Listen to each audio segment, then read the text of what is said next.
Hey everyone, welcome to Speedway Motors Tech Talk. My name is Joe, and today we're here to talk about our side detent shifter. And this is a new product that we're really excited about, and in fact, I'm so excited about it that I purchased one to install in my truck. And we're gonna get to that in a minute and actually show the install process.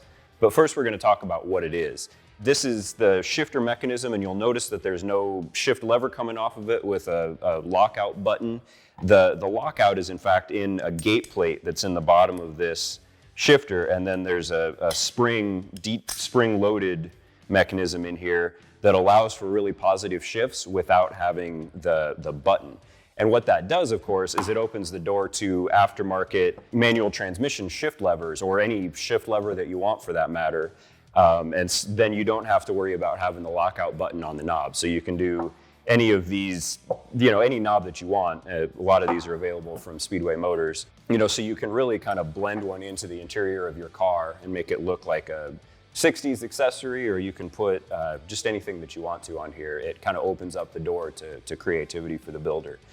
So all of these pieces are going to make a lot more sense when you see them installed, but it does come complete with everything that you're going to need for the install. It comes complete with the boot and the ring, hardware, neutral safety switch, backup light switch.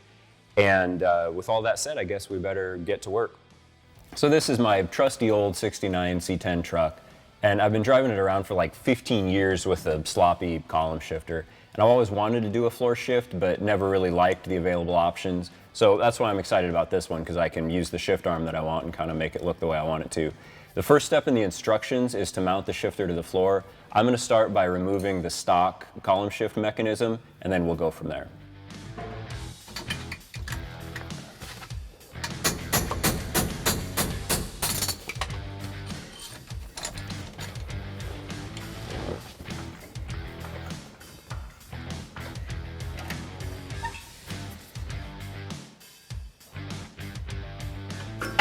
The next thing we need to do is figure out where we're going to actually mount the shifter, and we'll mark the holes in the shifter base to the floor and drill. But the first thing you want to do is make sure that your shift lever actually clears everything around it. So remember, it not only needs to be in park, but it also needs to be able to go all the way down to low without crashing into the seat, and then back up to park without crashing into the dashboard. So make sure that you have established that before you make your marks and drill any holes. So one of the cool things about a cable operated shifter is you have a lot of latitude with where it goes on the floor. You can kind of position it wherever you want it within reason. And I was considering offsetting the shifter towards the driver just so it was less of a reach. But then I remembered we have this plastic trim that goes on to kind of secure the boot. And with that in mind, kind of test fitting that, realized that it would fit and look a lot better in the center. So just in general, make sure that you've kind of taken everything into account before you start drilling holes. Obviously, it's a lot easier to drill a hole than it is to fill it back in with new metal. So what I'm going to do is I've kind of got my forward and back where I want it. I know I want it in the center. I'm just going to crudely make a couple marks with a Sharpie where the front two holes are going to be. And then I'm going to go back with the tape measure and precisely measure everything, make sure it's exactly in the center, and double check everything one more time before I start drilling holes.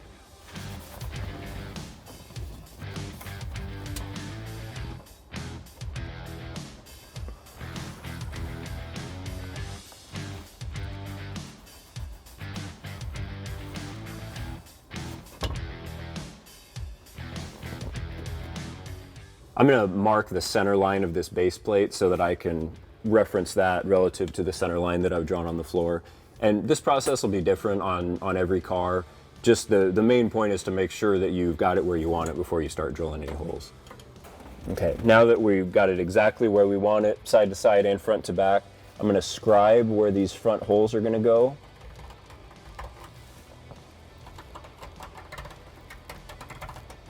And then our next move is to mark the rear holes, but we need to take the shifter mechanism off in order to do that. So at that point, then we'll just hold the base plate to the floor. It's going to make it a lot easier to mount the base and mark the rear holes if you take the actual shifter mechanism off. So that's what we're going to do. There's just 4 button head Allens that hold it on.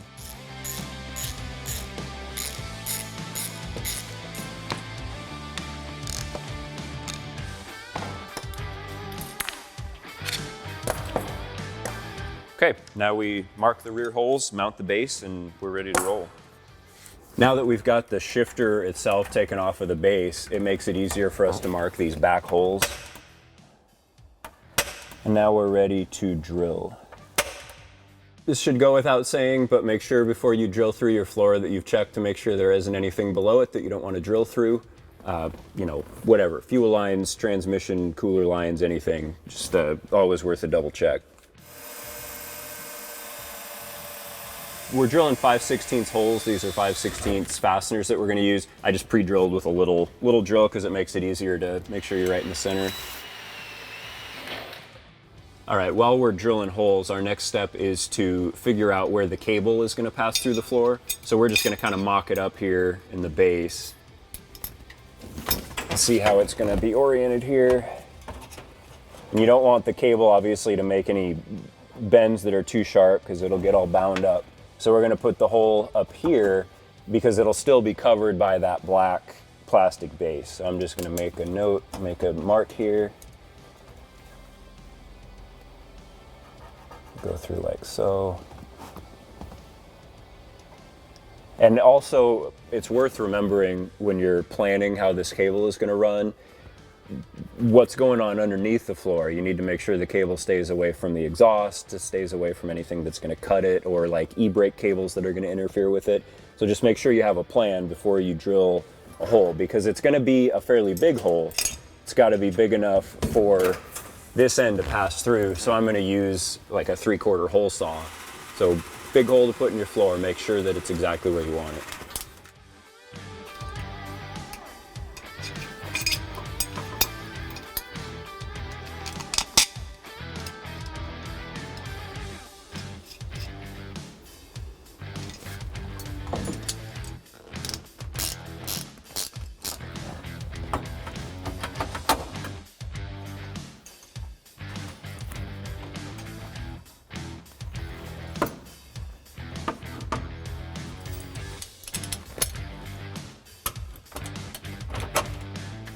All right, here's the part where you're going to need a buddy to get underneath and hold the nuts on the bottom so you can tighten the bolts. So we'll do that right now. All right, the base is bolted down, the retainer for the cable is bolted down. The next step is to hook the cable up to the transmission underneath the truck. It's going to be really hard to see under the truck what we're doing to hook the shift cable up to the transmission. So we've got this spare Turbo 350 here that we're going to show you on. To start, your transmission, if it's got a stock shifter, is likely going to have some kind of deal like this on it to allow the stock shift linkage to work. You know, there'll just be a nut holding that on, and pull that off, and you're going to replace it with this arm, which comes in the shifter kit. And you'll notice that this slot is off center. You want to make sure to position this thing to where it's in sort of the center of its travel. You don't want to put it like this, where it's off center. It's just easier for the cable to actuate if it's oriented the way that it's supposed to be. And then there'll be this kit comes with a nylock nut and a flat washer you'll spin on and hold that on. And then the kit also comes with a bracket to secure the shift cable to the transmission. Now obviously your transmission will have a pan on it and it'll be complete, and the pan rail will have, you know, some shape to it. So the way that this works is this is oriented like this, and then there are these spacers that space this away from sort of the shape on the pan rail, you know, and allow this to all be tightened down and sit flush the way that it's supposed to. And there's an extra set of holes on the sides. Some transmissions will have a boss there, some won't. And it's meant to be fairly universal, but on this particular Turbo 350, you're going to use these two bolts in the pan rail. Okay, with the bracket on, the arm on, you know, we're just loosely assembling this here to show you. The cable will have this adapter on the end of it. You're going to spin the adapter off because instead this is made to hook up to that shift arm with a Heim joint, which is included. So you'll spin the Heim joint on here, tighten the jam nut down. And then it comes with the bolts that you need. There's a little nylock. Flat washer goes between the heim and the arm. And then there's this nylock nut to secure it on the back.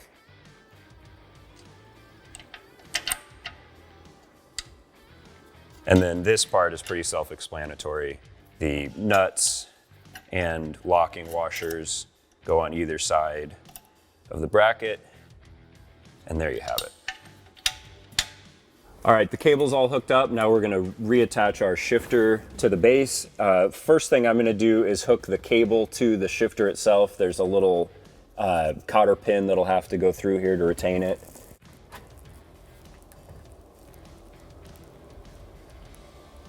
With the shifter installed, the cable hooked up, the next step is to adjust the cable.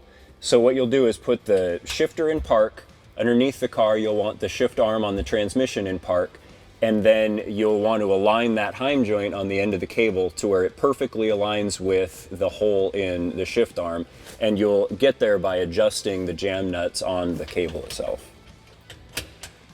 Shifter comes with two of these switches, and the bottom one is the neutral safety switch, and the top one is the reverse light switch. And they just thread into the side of the shifter like so. And the neutral safety switch you will wire between the ignition switch and the positive side of the starter relay or starter solenoid, and the reverse light switch you'll wire between your fuse panel, wherever your backup lights get their power, and the backup lights themselves.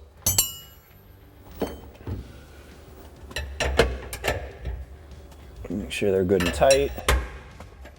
And I have kind of made up a harness here. You'll do your wiring the way that you do it. I like to solder and heat shrink. So these will be our wires.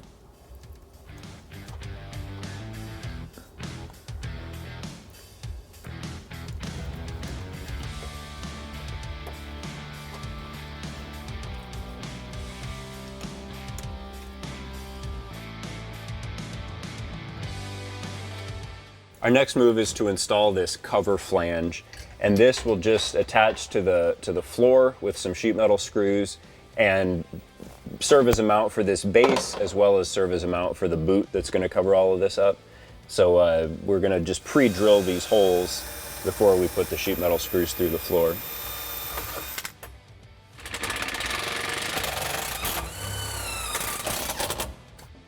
So obviously we need to trim this mount flange to fit the floor. Every car is going to be different, so there's plenty of material here to cut to your floor. We're just going to cut a little hole in the center for the wires to pass through, and then just trim it so it's a little bit shorter to meet up with that flange.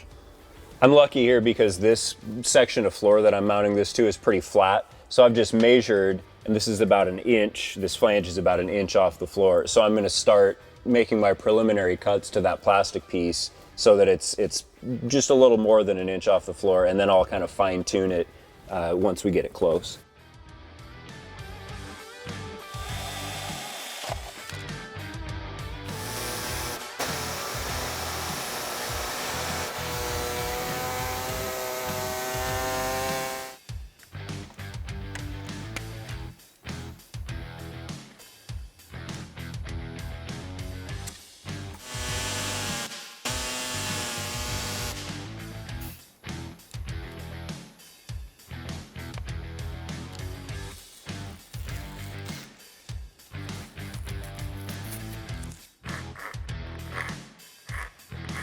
Okay, so we've got our plastic trim cover is now trimmed and fits the floor the way that we want it to. Made a little hole here for the wiring to go through.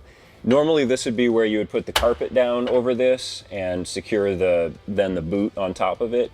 Since this truck doesn't have carpet, we're just gonna put the boot on now, put the shift arm on, and then we'll be done.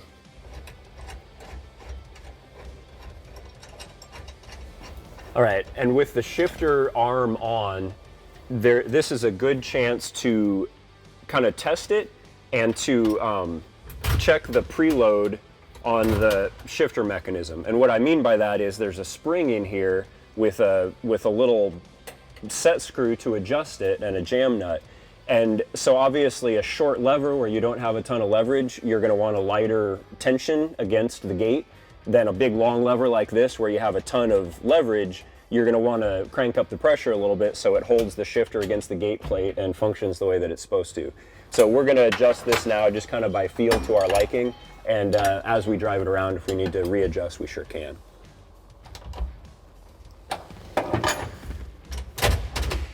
Okay, now we're ready for the plastic piece that we've already trimmed up, and then the boot and the shift knob, and we're going to be done.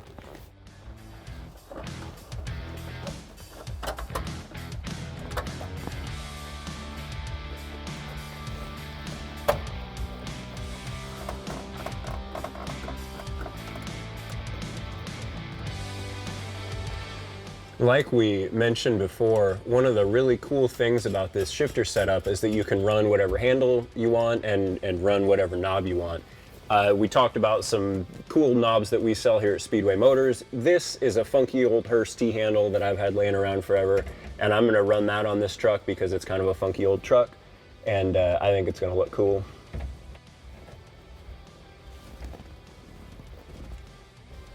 There it is, done. I like it. Now we get to drive it.